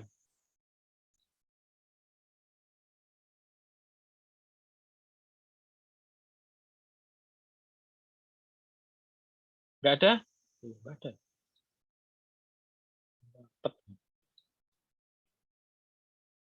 Analisis nah ini saya coba lagi pakai tiga discount rate juga sama seperti yang tadi.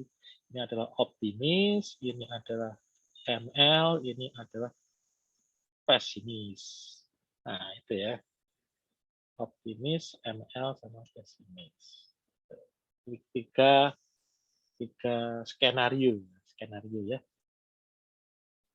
Yang kata lain apa? Sesial-sialnya properti ini, kalau saya bikin ruko, dia itu nanti lakunya adalah 4 meter per meter persegi. Sesial-sialnya. Nah, paling sial saya laku 4 meter. Tapi bolehlah, ini kemungkinan ada kok dia laku hampir 5 per meter. Bisa, ini bisa. Gitu. Tapi most likely dia 4,5. Most likely. Kemungkinan besar kalau laku dia 4,5. Walaupun nanti kayaknya paling sedikit 4,1 ya 4 lah paling sedikit. Artinya apa kalau enggak lah, kalau 3 kayak enggak deh. Terlalu murah. Kayak terlalu murah. Enggak 4 lah ini. Kalau saya beruntung saya bisa dapat 5. Gitu lah. Itu maknanya bacanya begitu bacanya. Tapi most likely akan sekitar 4,5. Kemungkinan besar dia akan lakunya sekitar pada level 4,5. Gitu. Analisis yang sama diulangi lagi untuk kantor, sehingga saya dapat angka sekian ini untuk kantor. Jadi kalau saya bandingkan dengan yang ini, dengan yang apa namanya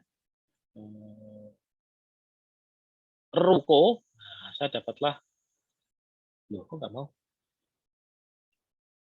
Nah, sehingga dengan demikian, oh berarti memang HBU-nya HBU-nya adalah tetap apa? HBU-nya tetap sebagai kantor. Oh, nggak ada yang protes. Kantor apa ruko? Ruko, Pak. Ruko, Pak. Ya, HBU-nya kan ruko kan. Saya bilang kantor nggak ada yang protes. Wah, wajar juga. HBU-nya adalah ruko. Nah, itu. Makanya ini yang disebut dengan analisis yang sifatnya adalah land residual. Jadi dia melihatnya sisa. Nah, dilihat itu adalah sisa. Ini sisanya ini. Ini income, ini cost, sampai merah cost. Nah, sisanya ini adalah ini yang menjadi patokan. Makanya disebut dengan land residual. Ada pertanyaan Pak di sini Pak? Nggak ada. Nanti di sini ada case study ya. Case study ini ya ini silakan aja lah. Ini apa namanya di buku juga. Ini saya ambil dari buku sih. Buku juga sudah ada. Ada yang ditanyakan Pak? Yang seperti ini namanya adalah financial model Pak. Financial model itu kayak gini namanya. Terus yang harus saya tekankan bahwa angka-angka ini, ya, angka kayak gini nih, ini yang apa ya? Saya agak gemes sama teman-teman itu. Angka-angka ini, occupancy rate, terus operating cost, terminal cap rate, rent increase, dan segala macam ini bukan asumsi ya Pak ya, bukan asumsi ya Bu ya. Ini bukan diasumsikan. Kadang-kadang kan saya tanya tuh ketika mereka presentasi atau ketika mereka KTPA itu saya tanya, ini kok dapat penyesuaian, dapat angka ini occupancy rate 80% dapatnya dari mana nih? Oh asumsi Pak. Saya garuk-garuk kepala Mas. What do you mean by asumsi? What do you mean by asumsi? Oh, enggak, ini tidak ada yang asumsi Bos. Ini tidak ada asumsi. Ya, belum ada sih asumsi ya. Tapi basisnya adalah informasi, basisnya adalah data. Bukan kok operating cost pantasnya berapa ya operating cost. Biaya operasi ini berapa sih? 20% aja deh. 20%. Terus kapitalisasinya berapa ya? Terminal cap rate-nya ya. Terminal cap rate 10%. Mengapa kok 10%? Ini di PowerPoint-nya dosen juga 10%, udah 10% aja. Bukan begitu ya, Pak ya? Bukan. Tidak seperti itu, Pak. Ini semua Anda dapat ketika Anda melakukan analisis pasar. Tuh. Tidak bisa ada asumsi. Nah, asumsi itu bukan seperti itu. Asumsi itu adalah setiap orang berusaha untuk memaksimalkan utilitas atas barang yang dia punya. Nah, itu asumsi, betul. Setiap orang itu rasional. Berarti kalau rugi dia jalan, kalau nggak rugi dia berhenti. Itu asumsi. Occupancy rate-nya adalah 60%. Wah, itu bukan asumsi, tapi apa? Ngawur itu. Nah, itu harus dibedakan ya Pak ya. Antara asumsi dengan ngawur. Harus dibedakan. Jadi angka-angka ini bukan diperoleh dari asumsi, quote unquote kan. Tapi angka-angka ini diperoleh dari pasar, dari Anda wawancara, dari Anda nyebar kuesioner, dari Anda melihat analisis data pembanding segala macam. Ketemulah ini. Anda ngobrol dengan kontraktor, ketemulah angka 65. Anda ngobrol dengan pengelola gedung, ketemulah angka 14.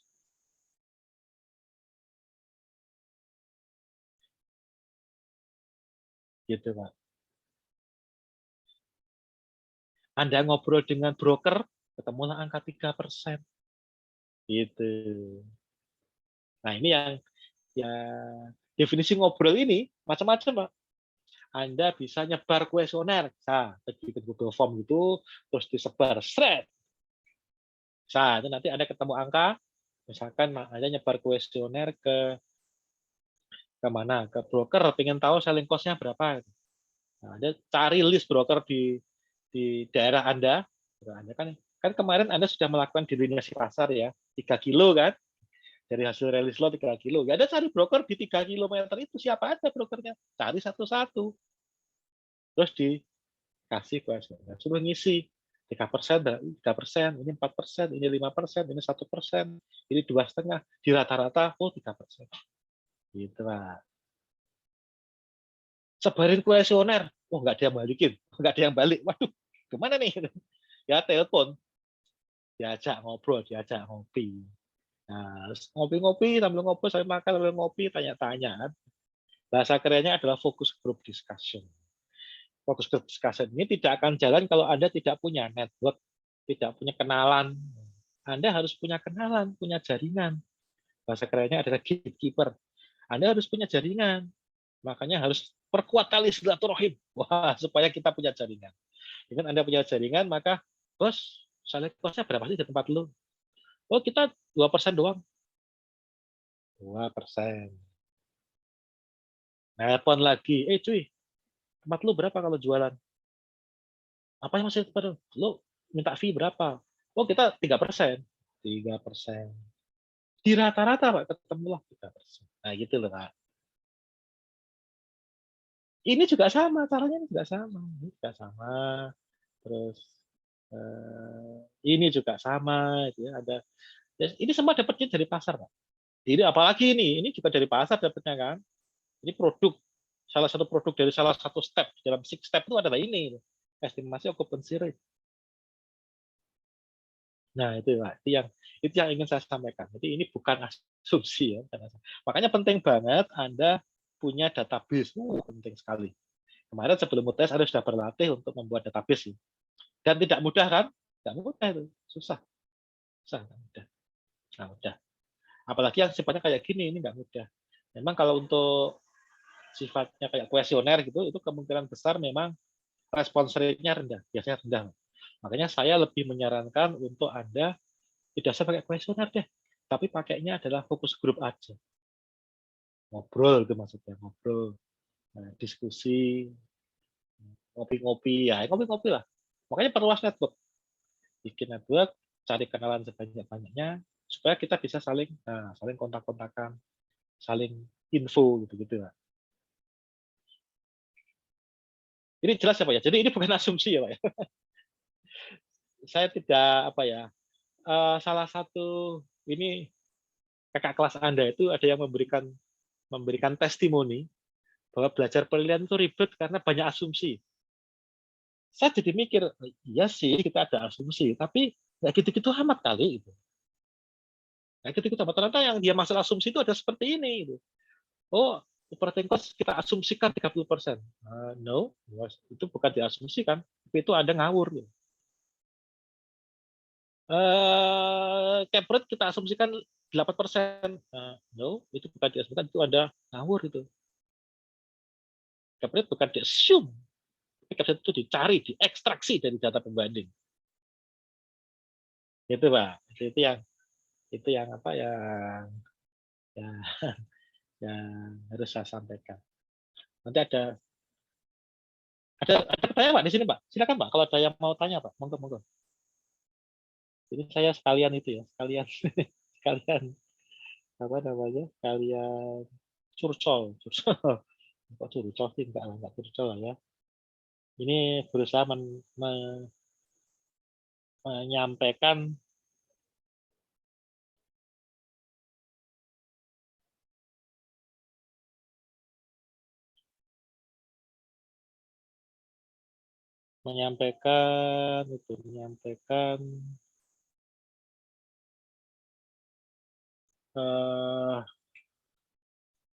apa yang saya tahu gitu. Apa yang seharusnya seperti apa. Jadi bukan asumsi.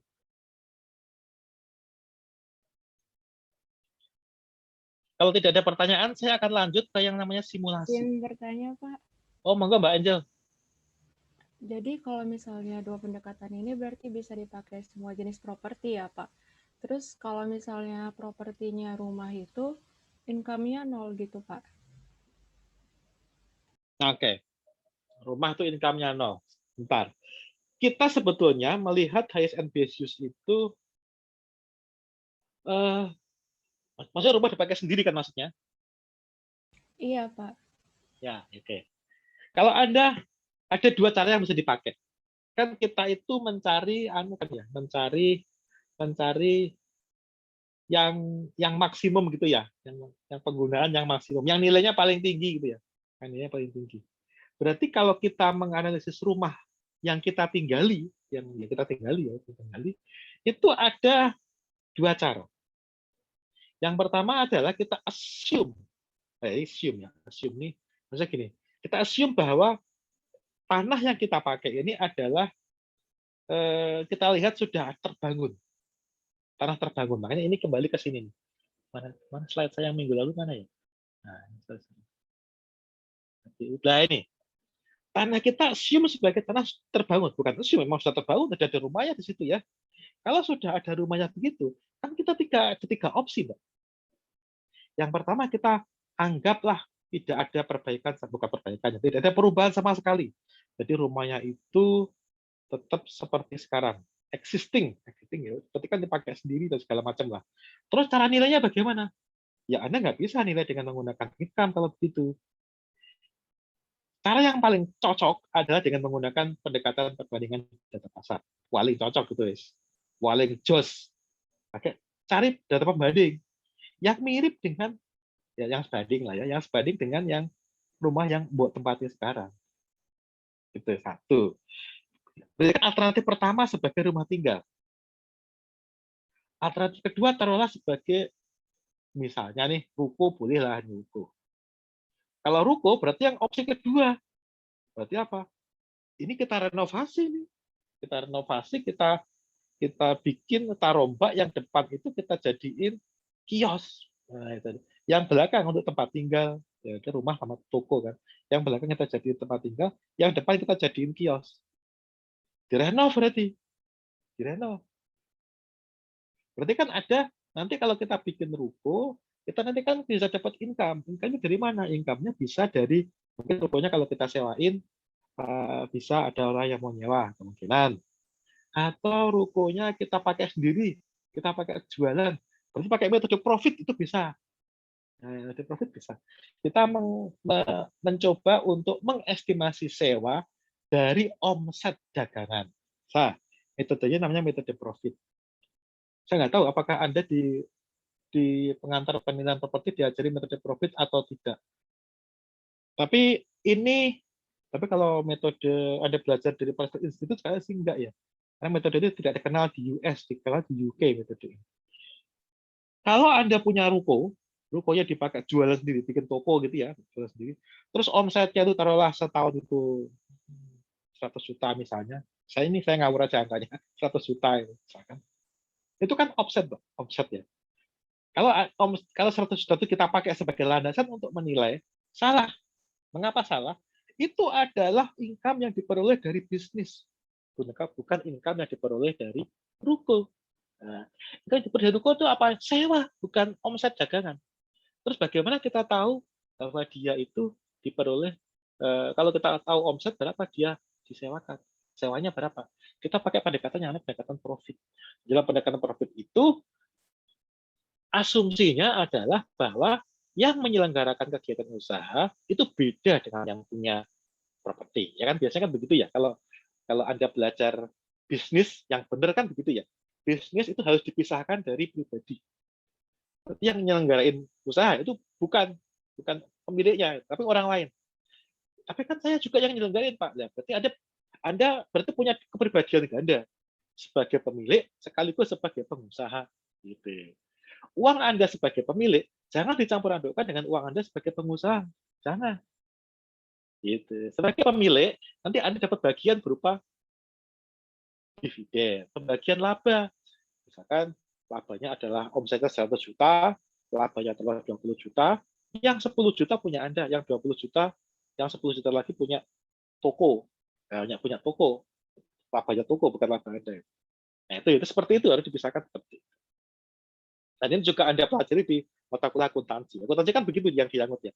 Nanti ada pemisahan antara pemilik dengan pengusaha. Akuntansi begitu. Nah, sekarang Anda tinggal nanya aja. Tinggal nanya aja ke ruko-ruko serupa, itu mereka itu menyisihkan itu berapa persen untuk pemiliknya. Untuk pengusahanya berapa persen? Oh, ternyata untuk pemilik saya ngambil 30%. Yang 70% saya balikin lagi ke toko. Nah, berarti ada rasio 30-70, Pak. Berarti tadi kalau Anda punya omset, bukan punya omset ya, punya penghasilan dari bisnis Anda adalah dari jualan itu 100 juta, rasio 30-70, yang 30 untuk Anda, salahku apa? Sorry, yang 70 itu untuk bisnis, yang 30 itu untuk Anda. Berarti apa? Seolah-olah Anda menerima uang sewa sebesar 30%. Berapa? 30% kali 100 juta, 30 juta. Seolah-olah Anda menerima uang sewa sebesar 30 juta. Seolah-olah Anda menyewakan ruko Anda kepada diri Anda sendiri, tapi kepada diri Anda sendiri. Uang sewanya berapa? 30% dari omset. Nah, income Mbak ini, Pak. Income ini kemudian kita diskon. Kita diskon perpetuity. Misalkan pakai berapa ketemunya, taruhlah 10% ya. Berarti 30 juta dibagi 10%, berarti 300 juta. Nilai properti Anda adalah 300 juta. Gitu Mbak Angela. Kebayang nggak Mbak Angela? Berarti kalau misalnya yang secara untuk analisis finansial untuk rumah yang dipakai sendiri itu lebih tepat yang pakai analisis pasar aja ya, Pak? Analisis pasar. Jadi Anda tidak harus terpaku harus menggunakan cash flow. Tidak perlu. Tidak perlu terpaku menggunakan cash flow. Tidak perlu. Anda kan tujuannya adalah untuk mencari yang nilainya tertinggi. Nah, itu kan. Kalau nanti ada banding-bandingkan pakai data pembanding itu Anda ketemu nilai properti Anda adalah sebesar ya 40 juta sebagai rumah tinggal nih ya 40 juta. Terus Anda pakai ruko 40 juta, 400 juta gitu. Terus Anda pakai ruko ketemu 300 juta, berarti hasil BBU-nya apa? Rumah, Mbak. Lalu rumah dinilai 400 juta, ruko cuma 300 juta. Gitu. Terima kasih, Pak. Ya, itu Mbak Angel, kira-kira Mbak Angel. Nah, mungkin demikian. Ada yang lain barangkali kalau ada yang ditanyakan?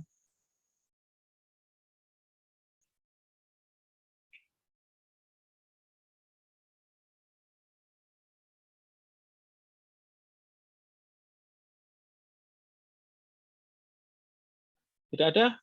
Wah, tidak ada. Kalau tidak ada, di sini ada case study ya. Nanti di LMS juga sudah ada. Ini sebenarnya saya kerjakan ulang dari yang ada di buku. Ini tidak terlalu susah ya. Sederhana saja. Tapi dia menggabungkan, dia memberikan ilustrasi mengenai bagaimana cara dia untuk melakukan apa namanya menggabungkan antara analisis pasar dengan HBU, dengan nilai properti, dengan penilaian. Itu keren, indikasinya keren. Bagus lah itu. Jadi dia melihat bagaimana dia melakukan invert analysis, bagaimana dia melakukan fundamental analysis, bagaimana dia melakukan productivity analysis. Terus apa pengaruh productivity analysis ketika dia melakukan analisis legal possibility sama fisik. Terus nanti pengaruhnya apa ke finance-nya? Finance itu ujung-ujungnya nanti adalah HBU-nya dia apa. Karena itu saya sarankan Anda untuk membaca studi kasus. Nanti kalau Anda lost di hitung-hitungannya, ini di Excel itu sudah ada hitung-hitungannya. Itu hitung-hitungannya sederhana.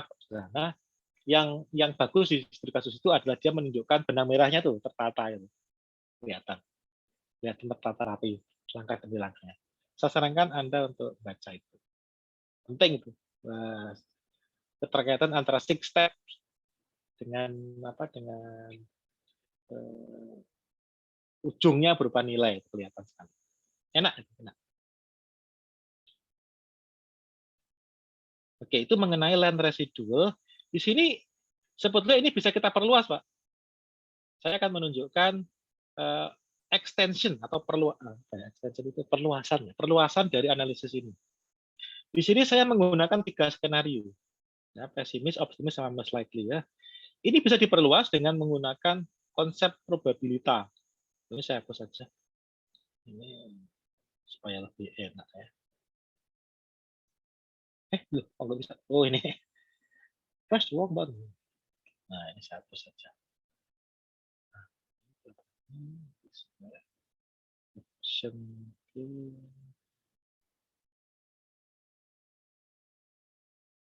Yes. Sip. Ini hapus saja. Hapus saja. Tidak dihapus. Supaya lebih enak. Oke.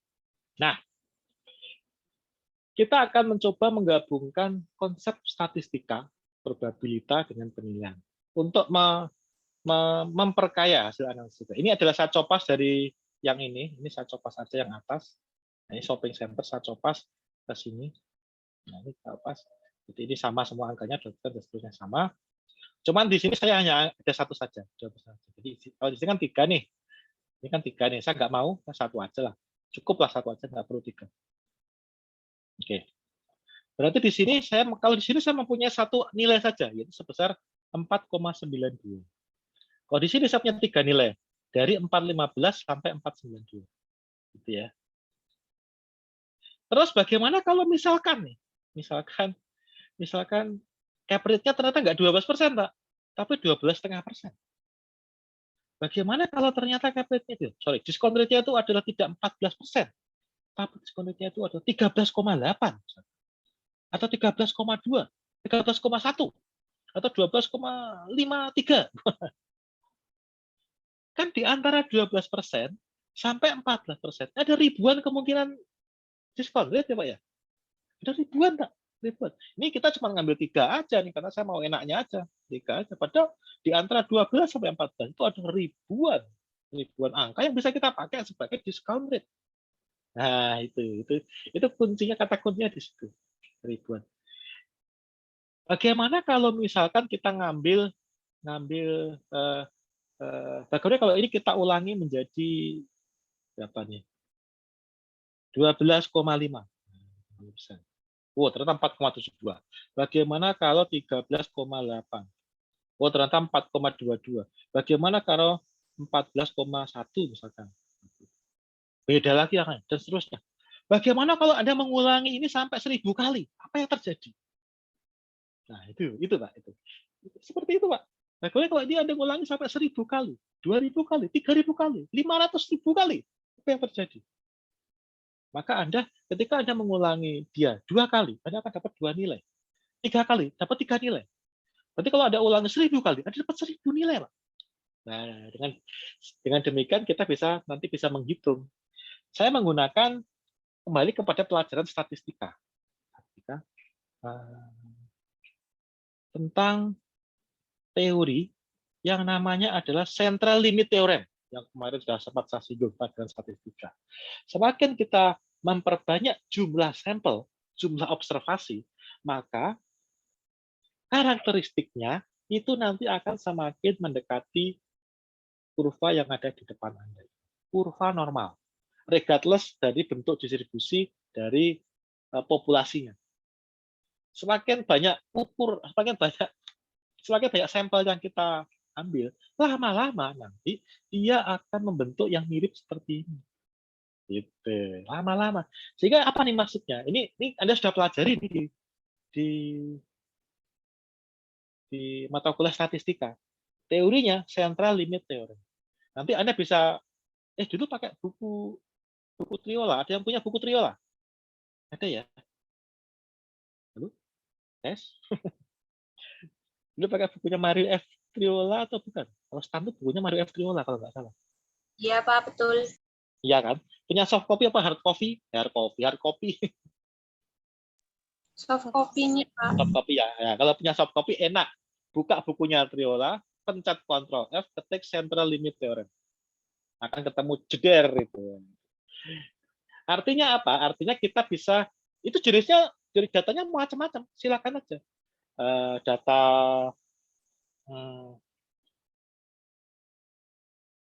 jumlah tinggi badan anak stan, data nilai analisis pasar properti seluruh mahasiswa stan, atau jumlah kutu di dalam kepala mahasiswa stan. Nah, itu nanti kalau dikumpulkan itu nanti bisa seperti ini. Nah, seperti ini. Saya buktikan, ini saya iseng aja sih buktikannya. Dengan membandingkan yang saya lihat itu adalah data lamanya waktu tidur orang yang menggunakan gelang fitnessnya Xiaomi itu loh. Apa sih namanya? Mi Band, yang pakai Mi Band itu. Itu kan murah meriah tuh. Dulu saya punya Fitbit tapi ternyata rusak. Wah, kacau. Padahal itu gratisan, macam. Gratisan. Waduh, akhirnya saya beli Xiaomi itu aja, murah meriah. Ternyata ketika saya cek, ternyata jumlah waktu tidur pengguna Mi Band itu membentuk kurva yang kayak gini, Mbak. Mirip seperti kurva normal. Nggak persis seperti, tapi ya tidak beda jauh dengan Mi Band. Berarti datanya itu juga sama. Nah, sama, membentuk mengkarakteristik sama. Lah, properti juga kayak gitu. Sehingga nanti sebetulnya kalau kita menggunakan data ini kalau kita ulangi sampai 1000 kali gitu, datanya ini juga akan mempunyai karakteristik yang mirip dengan kurva normal. Kenapa? Ya karena teorinya seperti itu. Karena central limit theorem bilangnya seperti itu. Jadi nanti akan mirip seperti itu. Nah, kalau begitu kita nanti bisa menggunakan kurva normal untuk mengestimasi, melakukan ekstensi atas nilai properti. Caranya adalah begini. Nah, berarti diskon rate ini sebetulnya juga bisa mengikuti kurva normal, Pak. Kurva normal. Makanya saya mengumpulkan data pembanding yang seperti ini. Nah, ini data pembanding. 6 data pembanding lah ya, jangan banyak-banyak. 6 sudah banyak. Terus saya ekstraksi diskon rate-nya untuk setiap data pembanding. Ketemulah angka ada yang 10, ada yang 11, dan seterusnya. Saya hitung rata-ratanya 12,33. Oh, saya ambillah ke sini kan. Oh ya, oke. Coba ini 14. Ya 12% lah. Sama teman sendiri boleh lah. Ketemulah angka 4,9. Oh, cocok. Nah, terus kalau saya ngitung min, kan saya harus standar deviasi ya. Nah ini nggak boleh lepas ini. Ini adalah saudara kakang kawah adi ari-ari kalau orang Jawa bilang. Kalau Anda ngitung min, Anda harus hitung standar deviasi. Kalau Anda ngitung median, Anda harus hitung interquartile range. Tidak bisa. Karena ini adalah ukuran tendensi sentral, ini adalah ukuran penyebaran. Tendensi sentral itu hanya mempunyai makna kalau Anda sandingkan dengan penyebarannya. Nah, gitu lah. Kalau tidak terus penyebarannya nggak ada maknanya, Pak. Harus disandingkan dua ini. Jangan kok Anda ngitung min doang, nggak bisa. SD harus dihitung. Gitu. Jadi harus dihitung. Nah, ini saya ngitung, makanya ini saya hitung. Saya hitung minnya 12%, terus saya pakai untuk nilai properti, ketemulah angka ini. Nah, cocok lah, sip lah. Kalau kita kembali kepada pelajaran statistika, ini kan sebetulnya Kalau ini sampelnya saya tambahin ya, ini saya tambahin sampelnya, tidak hanya 6 sampel, tapi sampai 50-90 sampel gitu. Kalau kemarin itu di data yang Anda kumpulin, itu saya kompilasi di 8 kelas, itu ada sekitar 200 lebih. Wah, ini keren ini saya pikir. Cakep nih, cakep. Ada 200 lebih data pembanding itu. Itu terus saya analisis, bisa tuh nanti akan ketemu kurva normal. Kalau ternyata nggak normal, berarti kayaknya ada yang merekayasa data. Nah, itu caranya gampang aja. Kalau ini tadi yang berdasar ke sana kemarin, berarti itu kemarin ada kelompok yang tinggal outlier kan, yang itu berarti ngawur itu. Ngawur, dan tinggal saya cari aja nih. Yang berdasar kemarin siapa? Kelompok A orangnya siapa sih? Tinggal di look up aja ketemu jeder. Saya tinggal konversi itu menjadi Z, tak kalikan dengan 95%, ketemulah 1,96, tinggal dicek aja yang di luar 1,96, siapa nih? Lookup, ketemu si A, si B, si C. Oh, ini berarti nganggur. Gitu, bos. Caranya gampang aja. Nah, ini saya akan kembali ke sini. Jadi kalau saya ulangi sampai 200 data, itu saya akan ketemu kurva normal, Pak. Kurva normal. Sehingga, kok yakin begitu? Iya, yakin, karena sudah ada orang yang melakukan penelitian. Hasilnya adalah seperti itu. Dan didukung oleh teori. Teori di statistika juga ngomongnya seperti itu. Sehingga kalau ini saya estimasi dengan kurva normal, boleh dong. Ya boleh. Boleh aja, nggak masalah. Caranya gimana? Tak ketik begini caranya. Bagaimana ya? Kok lupa saya? Oh, ini dia. Fungsinya begini. Nah, probability saya kasih random aja. Random aja. Jadi nanti akan ketemu angka acak gitu antara 0 sampai 1. Min-nya berapa? Min-nya. SD-nya berapa? Ini SD. Yes. Nah, ini ketemu angka. Nah, ini ya. Ini kalau Anda pencet F9, refresh gitu ya. Ini angkanya gonta-ganti terus, Pak. Ganti-ganti terus ini. Nah, ganti-ganti terus. Ganti-ganti terus ini. Tapi dia itu akan berkisar antara 10 sampai 14% sesuai dengan data pembanding ini. Wah, ini ganti-ganti terus nih. Set. Ini seperti ini. Jadi 14 kan? Ini 13, ini 12, ini 14 lagi, ini 13, ini 10, 11, dan seterusnya. Ini saya ulang sampai berkali-kali. Sampai 1000 kali mungkin.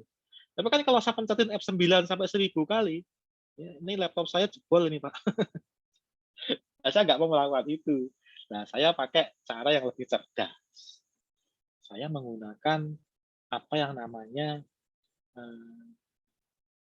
data table. Nilai. Saya tinggal ketik aja begini. Nilainya berapa sih? Nilainya adalah ini nilainya ya. Mau diulangi berapa kali? 1000 kali. Nah, 1000 kali. Tuh. 1000. Oke, sip. 1000 kali ini supaya agak kelihatan dikit, kelihatan. Saya masuk ke data, buat analysis, data table, kosongin, ini saya pilih sini, ya. Ini terserah aja sih, masalah. Nah, saya ketemu angka gitu. Ini saya copy dulu, terus saya paste sebagai value, supaya angkanya angkanya kekunci, nggak berubah-ubah terus. Nah, ini bos, sudah jadi bos kita bos. Jadi saya punya sebaran data. Percobaan pertama itu saya dapat angka 4,83. Nilai propertinya adalah 4,83. Percobaan kedua dapat nilai properti 4,56. Percobaan ke 36 4,83 dan seterusnya. Percobaan ke 1000 5,49. Nah, ini kalau saya grafikkan, Pak, saya bikin grafik ya. Saya bikin histogram gitu. Ya kayak gini di hasilnya. Histogram, mana histogram? Set. Wah, ini aja deh. Oke, ini histogramnya. Nah, kayak gini, bos. Ini hasilnya, bos. Ini adalah histogram nilai properti loh. Histogram nilai properti. Begini dia hasilnya. Oke kan? Nah, cocok nih. Sip. Terus sekarang kalau sudah punya begini, kita tinggal hitung aja. Min-nya berapa? Nah, average. Kita tinggal min-nya aja. Min-nya mana nih min-nya? Sini. Yes. Temannya min apa? Standar deviasi. STD. Min-nya berapa? Min nilai paling kecil mas. Terus yang paling besar berapa? Paling tinggi berapa? Paling tinggi max. Ya kurang fix. Nah, ini saya punya data nih berarti ini. Apa nih yang saya punya nih? Dari 1000 kali percobaan, ternyata rata-ratanya adalah 4,8. Kalau ini kan saya dapat angka berapa nih? Di sini kan 4,92. Ternyata enggak, Pak. 4,8 ternyata. Ya, beda tipis lah. Deviasinya 0,66. Oh, kecil, keren. Nilai paling rendah adalah sekitar 3, 2,8 lah ya. Paling tinggi adalah sekitar 8, hampir 8. Wah, keren. Dan kata lain apa? Dengan kata lain, ini tanah kosong ini kalau saya jual tidak akan laku lebih tinggi daripada tidak akan laku lebih tinggi dari 8 per meter. Dan sebaliknya tidak akan laku lebih rendah dari 3 per meter. Paling kecil itu sudah 3 per meter paling kecil. 8 paling tinggi itu 8.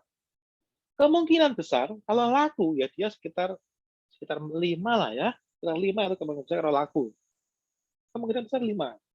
Nah, di sini kita bisa memperluas analisis kita pakai kita bisa hitung probability. Itu kan saya pengen tahu misalkan probability properti saya itu kalau dijual laku, kalau laku dijual pada dibeli orang kurang dari berapa? $4 itu berapa? Berarti lower bound $4. Terus ini saya ganti rumusnya dikit. Oh, di sini. Oh iya, tadi. Geser satu aja. Nah, ini 10%. Kita geser satu aja. Nah, berarti apa? Tanah ini, kalau saya jual, lakunya lebih rendah dibandingkan lebih kecil daripada 4 per meternya, itu probabilitasnya berapa? 10%. Berarti kemungkinan kecil dia laku di bawah 4. Kemungkinan kecil. Kalau di atas 5 dia berapa kemungkinannya? 37%. Oh, keren. Kemungkinan di atas 5. Kalau di atas 4, wah, 90%. Ya, 90% berarti. Jadi kalau dijual ya, kemungkinan besar lakunya di atas 4. Seberapa besar? 90% laku. Laku nggak laku berapa? 4. Lebih tinggi dibandingkan dengan 4 ya. Di atas 4 nih. Jadi kita ngomong gitu. Di bawah 4 cuma 10% doang, di atas 4 dia bisa 90%. Enak kan? Kita bisa ngomongnya enak kan? Jadi kalau Anda apa ketemu dengan klien gitu ngobrol, ini kira-kira lakunya berapa, Pak? Ini ya most likely sekitar 4,8 apa sekitar 5. Mungkin nggak di bawah 3, Pak? Oh, nggak mungkin, Pak. Oh, kecil sekali kemungkinan. Bawah 3 ya, tak coba Pak ya di bawah 3. Berapa nih? Ya cuma 0,1%, Pak. Ini unlikely, Pak. Mungkin nggak? Masih mungkin. Tapi kecil sekali kemungkinannya. Kalau 6 aku nggak terima aku, Pak. Coba ya 6 ya, coba ya 6 ya. Di atas 6 lah ya. Di atas 6 berapa, Pak? Wah, cuma 4%, Pak. Di atas 6 nggak laku. Nggak bisa, nggak kuat kita, Pak. Di atas 6. Terus poinnya berapa? Ya paling 4, Pak. Sekitar 4, Pak. 4 nih lah. 4 yang just 90%. Nah, itu. Ini Pak ini yang disebut dengan analisis Monte Carlo. Nah, sebetulnya Monte Carlo ini akan keren kalau dia dilakukan iterasi percobaan sebanyak minimal 50.000 kali. Nah, ini kan kalau ini kan saya cuma 1.000 ya. Nah, ini kan 1.000 kan. Nah, ini kan 1.000 ya. 1.000 ini masih kurang oke. Masih kurang oke. Dia itu yang paling oke minimal 50.000 kali. Nggak tahu 50.000 kali ya, karena ada literatur yang bilang begitu. Ada di literatur yang bilang begitu ya. Saya tahu aja di literatur aja. Tapi kalau saya pakai 50.000 kali untuk ngitung pakai Excel saya ini, pakai laptop saya, udah megap-megap kalau saya nggak kuat. Ya bisa sih bisa, cuman dut gitu. Lama nanti nggak selesai. Tapi kalau ada ngitung sendiri 1000 kali ini sebulan belum tentu selesai. Ya, itu pakai kalkulator itu ya.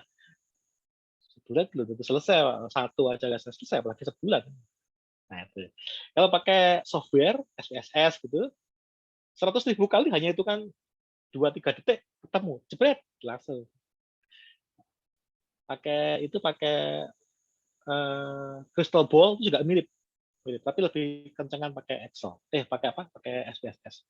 Crystal ball itu cepat juga sih, cuman nggak secepat SPSS. Crystal ball buatan Oracle. Nah itu jadi di sini kita mencoba untuk menggabungkan penilaian properti, analisis pasar properti, analisis size and base use, statistika, dan probabilitas, Pak. Itu Pak yang apa ya? Ya, jadi Anda jangan terpikir bahwa nilai properti itu ya sudah gitu-gitu aja. Itu enggak, itu pengembangannya tuh banyak. Jangan Anda berpikir bahwa oh ya udahlah, apa sih kita fungsinya belajar statistika itu ya. Kayaknya nggak nyambung dengan penilaian gitu loh. Kayaknya nggak nyambung dengan APP gitu ya. Ternyata nyambung. Nah, ada manfaatnya, ada fungsinya itu. Salah satu contohnya adalah seperti yang saya sampaikan. Jadi sekali lagi saya tekankan bahwa apa yang Anda pelajari itu jangan dilupakan, Pak. Jangan dilupakan. Ini penyakit kita itu adalah pelajaran semester lalu itu sudah kita kubur, kita masukkan dalam peti, kita kunci, sudah kita lupakan. Mbak Viro, ini designing kok bisa dimasukkan ke dalam peti? jangan dimasukkan dalam peti dan dilupakan.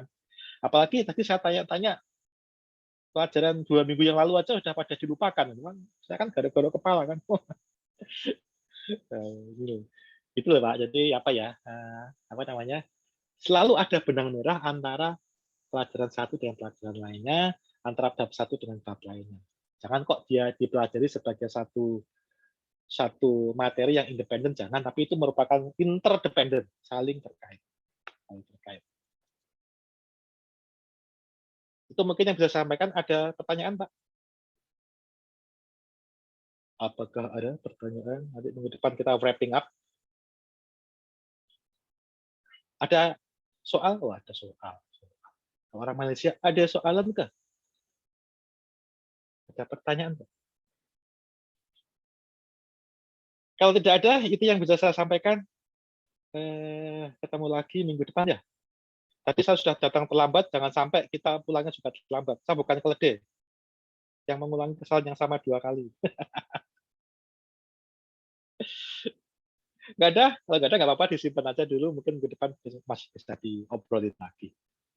Demikian, terima kasih. Ketemu lagi minggu depan ya. Ya, mungkin minggu depan. Selamat merayakan Hari Raya Kurban. Jangan kemana-mana, rebahan aja di rumah. Berbahaya.